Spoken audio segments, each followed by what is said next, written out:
Watcher. Yes, when I came home today, I had 2 international packages waiting for me from Korea. Yes, 2 KTRT bots. And, well, one of them is I'm going to review today. But, well, the fact that I had 2 packages, I was very tempted to bring the unboxing videos back. But then I thought about it again and I thought, well, I said I wasn't going to do them again, so, nah. Well, maybe another time I might be tempted to bring them back, but not for now.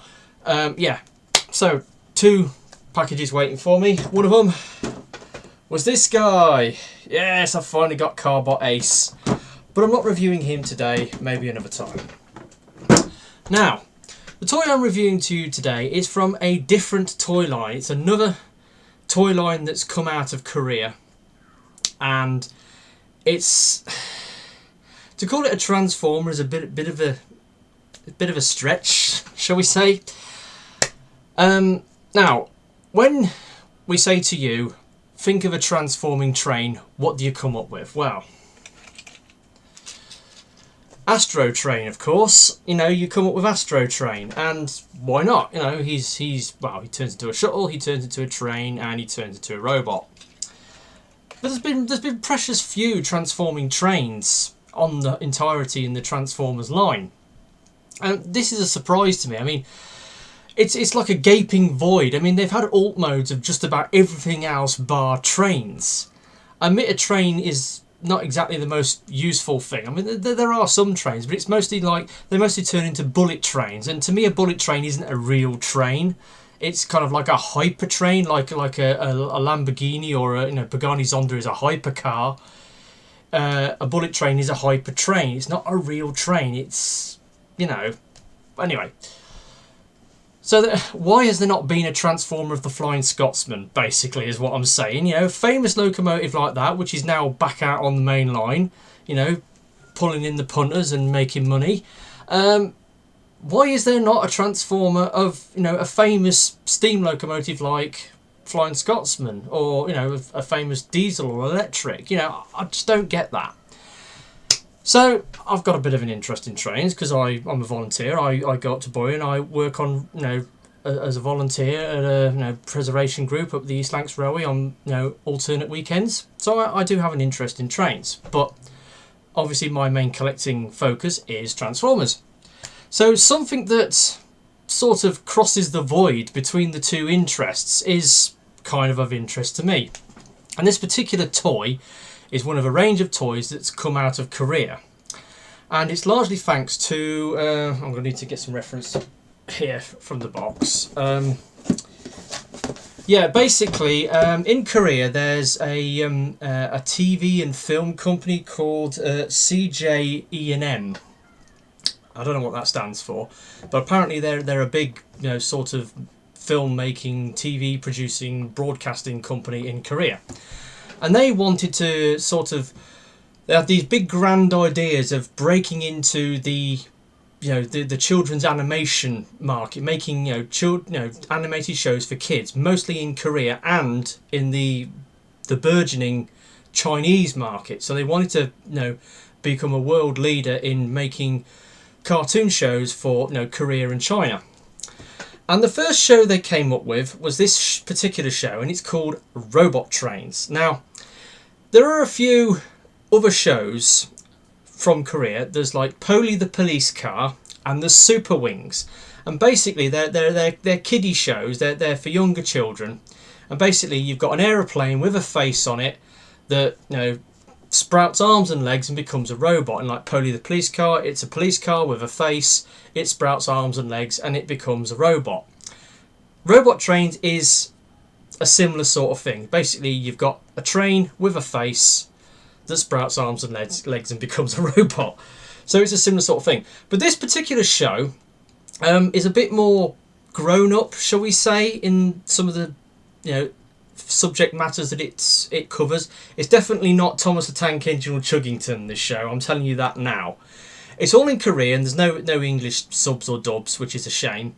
But, you know, they do seems to be quite gritty and quite serious. I mean, I had a quick look on the website and they described it as a coming of age story, but can't see how that works. But anyway, you've got this fantasy, this world where these trains inhabit, and they're sort of like, well, they're trains, but they're also robots. But they're like sentient trains. They have a face on the front, and they pull around a little train behind them, and they all live in this world where they all cohabitate and talk to each other. And they have these individual zones which are connected via these tunnels, kind of like dimensional voids. So there's like this gate opens and there's this like swirling void, and then there's these magical rails which go from one zone to another, and each zone has a kind of a theme. There's one zone that kind of looks like Venice, and there's another one that's kind of looks like an alpine village, and there's various characters that live in these different zones.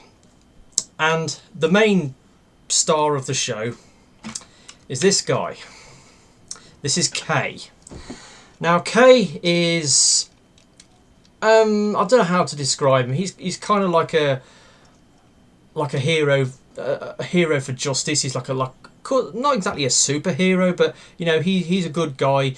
He goes around between the different zones, and you know, he helps them out with little problems and fights bad guys or enemies. And there is a bad guy in this show. He's called Duke. He's a black pointy train, and he's essentially evil, and all he wants to do is destroy this guy, and by any way, shape or form. And there's quite a few quite heated episodes where they go at each other, you know, hammer and tongs, and it's pretty heavy duty stuff, especially for a kids show. But Kay, anyway, he's the main hero of the piece, and he lives in his little base, which is kind of in this zone that's full of forests. And his sort of, well, I suppose you call it a base. It's like on top of this massive tower, and he's got this like almost like a Big Dipper like roller coaster track, which goes up and down and then disappears through the void tunnel and then goes to the main zone. So here's Kay, and obviously you could definitely say this guy's got visible head syndrome in his alt mode, because there's his face, you know, it's the whole front of his alt mode. So his little stubby little train, he's you know, quite chunky. Quick size comparison, I've got Combiner Wars Off-Road here, and it's shorter than a Deluxe, but it's a damn sight taller and a lot chunkier, a lot thicker. So this is Kay. He's quite a you know, a friendly guy. You know, he's young, he's, you know, energetic. He's a brilliant little character. And now he is effectively the locomotive, and he does come with a train. So here is his train. Now the train itself it has a name. It's they call it Auto or Auto, and it's an automatic thing. And this is the lead unit on the train. And the train, like Kay, for instance, would talk to this train, and it makes beeping noise, and then it just follow him around. And the purpose of the train is it holds his unit parts. Now we'll get into unit parts when we go into the transformation. But anyway, this is the train. It's made out of 4 separate carriages. This one is just a solid block, and these ones, they open out to reveal the unit parts. And you can couple them up. They've got a little coupling on the back, and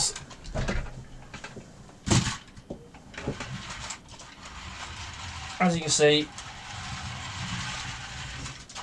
he works as a train. So that's all well and good. So yeah, that's Kay's train mode, his alt mode. So he lives in this technological base in the woods at the top of this tower, and this big roller coaster track that goes into this magical tunnel, which then goes to the main area, which is a huge, great sort of like a round area with a fountain in the middle and lots of little lines going off to different zones. And it's presided over by a guy called Jeffrey. And Jeffrey's a big chunky green train. See if I can get a picture and insert it here. Yeah, so that's Jeffrey. And Jeffrey, he's kind of the boss. He's an older chap, quite wise, and he sort of looks after the general running of the main hub area, as it were. And there's loads of other characters there. There's Selly. She's a little pink little rail car type train, and you could say she's the love interest of Kay, but Kay doesn't seem to have any interest in her, though there is another female character who's got the hots for Kay, but I'm not sure what her name is. And then there's Duck. Duck is effectively Kay's best friend. He's this little guy. They call Duck because he kind of looks like a duck, and he has got an amphibious mode as well. You know, when he jumps into the water, he a propeller comes out and he speeds around like a speedboat. And but he absolutely besotted with Kay. He talks about him all the time and gets really distraught when Kay gets hurt or injured, but he's a really faithful friend and companion. And then there's Alf. Now, Alf is best described as Kay's rival, because Alf is kind of a similar sort of does a similar sort of thing to what Kay does. He's kind of like I suppose the best way to describe him, he's kind of like a handyman, because he lives in the Alpine zone, and he sort of has got this big. His base is on the top of a mountain with a big spiral track that goes up, and whenever they go to his zone, there's always like avalanches and rock slides and things like that go on. But Alf, he's into rock climbing. He can, in his powered up mode, his unit mode, he puts these boots on with crampons so he can get a grip in the ground, and he has a backpack with a winch that he can lasso things and pull them in. And he has these tools that come out of his arm, like an ice pick and like a jackhammer, and he can bang away at rocks and ice and stuff. But him and Kay have got a bit of a rivalry going on, especially in the earlier episodes. They see each other as rivals, and they become matey towards the end, especially when they have to fight against the evil spirit that is Duke. But yeah. I am going to get Alf, because I like the look of Alf, so I'm going to get Alf. I'm probably going to get... there's another character who's in one of the later episodes who I haven't actually seen yet, because the YouTube channel that put these episodes up, which is actually... they're actually affiliated to the CGE&M. Their website has gone their YouTube channel has gone quiet of late. They haven't posted anything up for months. They put about the first, I think, 16, 17 full episodes up, and then they stopped putting up full episodes and just put clips of the remaining episodes, which is a bit unfortunate. And another character called Victor comes in the later episodes, and he's here's a picture of him,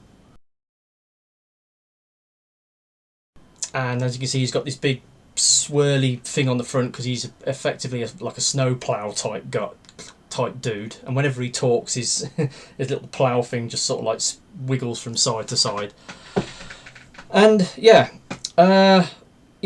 talking of Duke, Duke is like the bad guy. He's at the beginning, right in the first episode, you see him, and he's sort of begrudgingly working with Kay, but once they go into the secret tunnels, they then have a Duke then starts fighting against Kay and blah blah blah, and it spills out into the open, and they're fighting each other. And eventually, Kay succeeds in subduing Duke, and he gets sort of locked up and deactivated in a special place where he's all done up in chains and stuff. But he manages to escape later on and does a hell of a lot more damage. But anyway, here's a picture of Duke, and he's a really evil looking train, but I quite like his character. And The funny thing is, and this is something with Korean toys in general, they only do toys of the hero bots. They don't do any toys of the villain bots, the bad guys. And I said, well, come on. I mean, Transformers, you've got Autobots, and Decepticons, you've got good guys and bad guys. I mean, yeah, there's more good guys than bad guys generally when they bring a new line out, but they do both sides. These Korean toys, they don't. They only do the good guys. And I think, well, come on, let's see some bad guys. I would love to have a toy of Duke because he looks amazing. He just looks amazing, and I'd love to have a toy of him, but sadly there isn't one. But anyway, I digress. This thing transforms. Yeah, so to transform him, you've got these things here. These are his arms, so you sort of pull them down. And then there's these little flaps on the side, which you pull out. The arms come up. You then turn the arm round, pull it forwards, and then pull out the fist, and do it again. Flip. Oh. You flip the arm round, pull it up, fist out, and then move it forwards. Then going underneath, you've got the legs, which come out of here.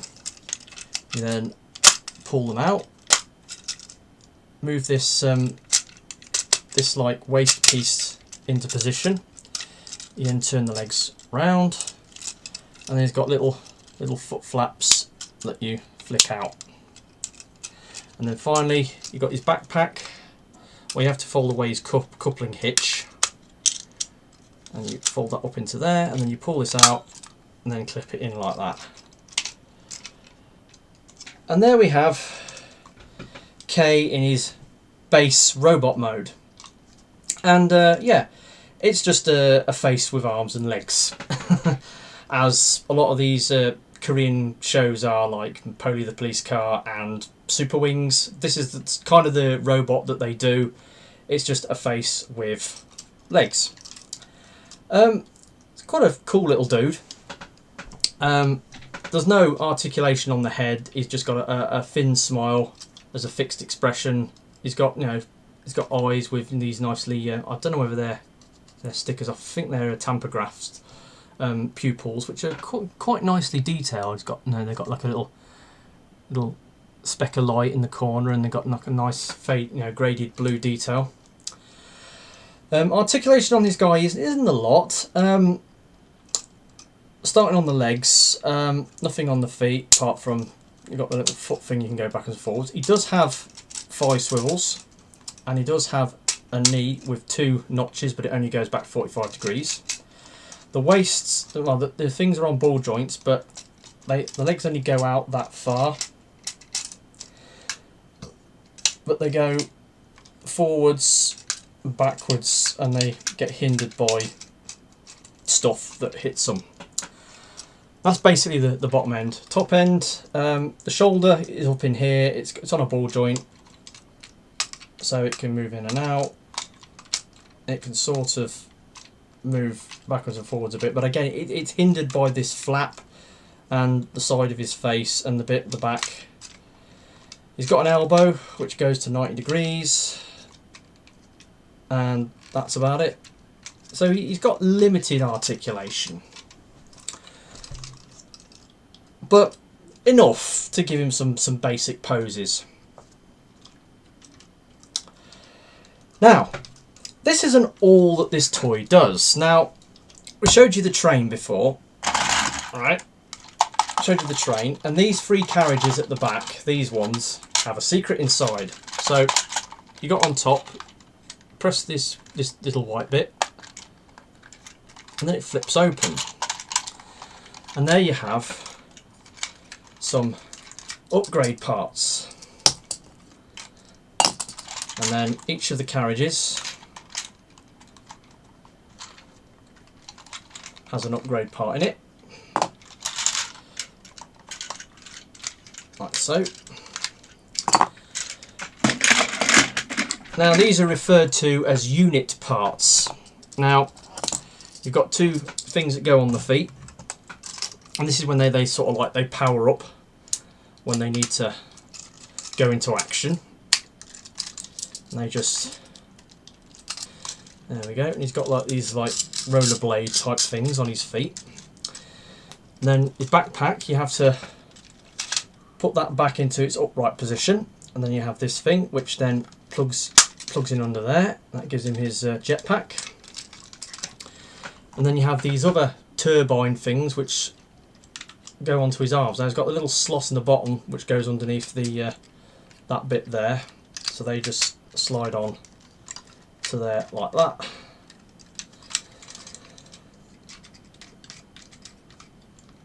And there we have K in his unit mode. This is kind of his upgraded sort of super mode. And when he's fighting Duke in the episodes, he has like these blue sort of jets that come out of here, and obviously, and you can scoot around on his rollerblades. And that's basically what you get. Now, size comparison, right, and there he is next to Off-Road again. Again, he's about the same size as a deluxe, more or less, but he's quite a bit chunkier, a bit heavier, a bit better built. Lots of nice shiny plastic on him. Again, kind of limited articulation on this dude, but it is what it is. It's just, it's just a face with arms and legs. My biggest gripe is the fact the arms, these flaps here, on the show they actually fold further back and give him more room for his arms to move. But on this, they just fold upwards, and as you can see, he can't really hold his these arm turbines upright because they get in the way. You want to hold them up like that, but they get in the way of these bits, which is a shame. So he has to have them out at an angle like that. He kind of looks like a strong man doing doing that pose. But he's got the rolly wheels on the bottom of his little things, and yeah, he's pretty cool. Nice paint apps on him. I will admit there is a few sort of blotches here and there knocking around where the paint hasn't quite been applied properly, but it's not too noticeable. There is some paint apps missing, especially there's supposed to be like a white ring around these. That's missing. There's a few other bits on the train where it's like this guy. It's supposed to have paint apps around this bit here. So yeah, and that's K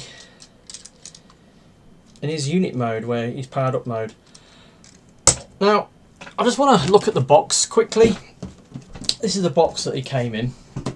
Obviously the train was in there as well. It's made out of a very, very sturdy. Now, these toys are made by a company called Gina. And the interesting thing about this is that whereas Carbots boxes have a lot of Korean Hangul all over them and very little in the way of English. It's all in Korean. But this, obviously on the front it's got the Korean, but you've got English up here. Then you go on top and it's got the Robot Trains logo in English. You go on the back and it shows you all his various modes and all the unit upgrades and his train, and each of them is picked out in English, and they have the Korean names there as well. So, and then on the side of the box it has a description about what the unit parts do. And yeah, it's quite a good box, and I really like it. So yeah, something different. Again, it's one of those things where I watched the show and I wanted a toy from the line, and I wanted to get a version of K. But there are a couple of other characters I want to get toys of. I definitely want to get a toy of Alf. I'm not going to get the Alf DX with the train, but the individual figures like this, they do come with the unit parts. And this guy with the train, he cost me about just over 40 quid. And you can buy the individual figures like this for just over 20 from certain sellers on eBay. So they're not ridiculously expensive. And yeah, I will be getting a couple more of these as time goes on. I just wish that you know, CJE&M will start up their YouTube channel again and get things rolling and put up, you know, more full episodes, because I really like to see the full season.